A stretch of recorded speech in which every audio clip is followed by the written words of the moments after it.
Aprillis algab meie järgmine hingamiskursus, mille nimi on armastus ja seksuaalsus.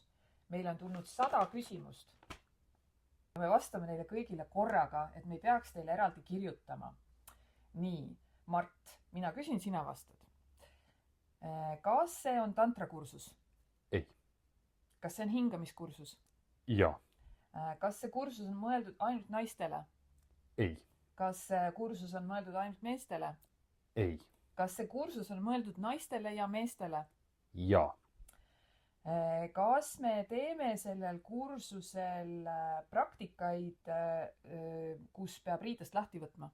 Ei. Aga saunas? Ei.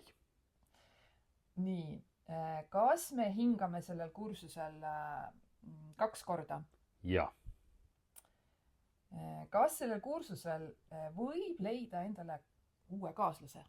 Ja. Kas võib tulla oma abikaasaga, kaaslasega, kellega ma olen juba 20 aastat koos olnud? Ja. Kas nalja saab? Ja. Ega see kursus liiga kallis ei ole? Ei. Mis sellel kursusel üldse tehakse? No kuna see on hingamiskursus, siis me hingame, me liigume, me proovime aeglustada oma elu.